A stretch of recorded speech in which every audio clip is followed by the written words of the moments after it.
I remember it vividly, the cold sting of laughter that echoed in my ears every time I dared to dream differently from them. They called me delusional, embarrassing, the family's black sheep trying to run a fool's errand.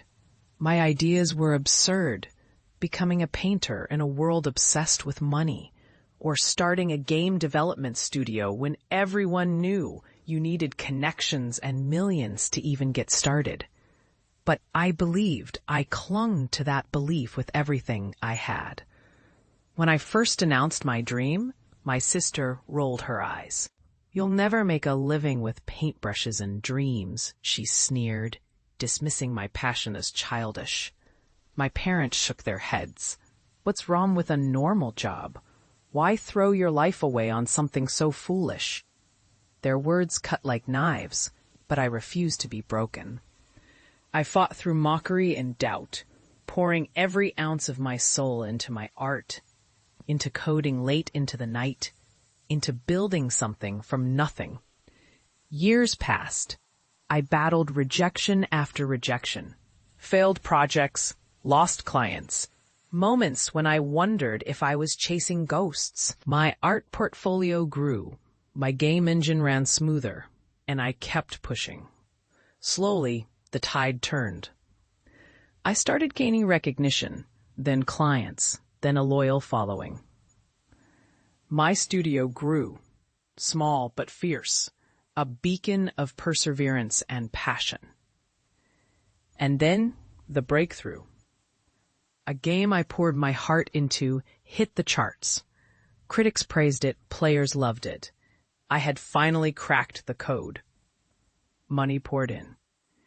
Invitations to speak at conferences. I was no longer the laughingstock, no longer the embarrassment. I was branded for chasing a ridiculous dream.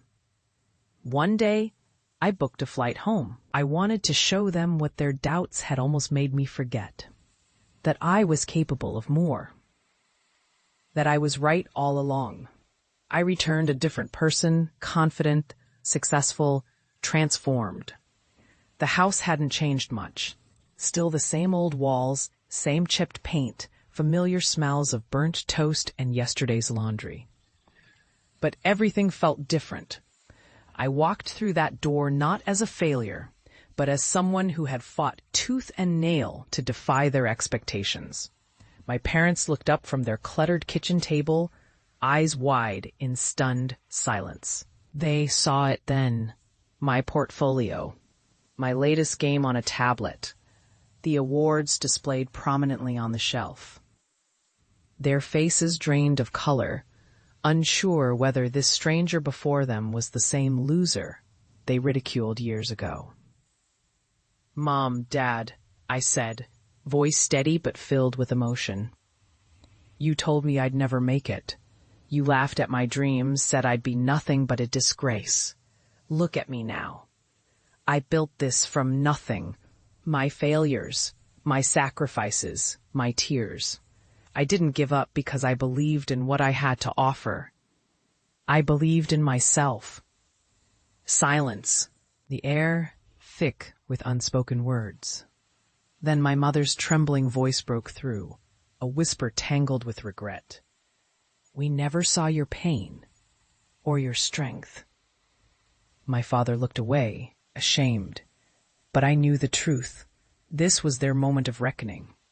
I had returned, not just to show them my success, but to show them how their doubts almost destroyed me. Yet I still stood tall. I stepped closer, eyes blazing with purpose. "I don't need your approval now. I've earned my place. But I want you to remember one thing. Dreams aren't foolish if you fight for them. Don't let anyone tell you otherwise. Never stop pushing, never stop believing." Their doubts made me stronger. Their judgments fueled my fire. And as I stepped back into my new life, I knew one thing for certain. This was only the beginning. The world would remember my story, not as the punchline of their ridicule, but as the story of a person who refused to be defeated by doubt, who rose from rejection to carve out a place in the world entirely their own.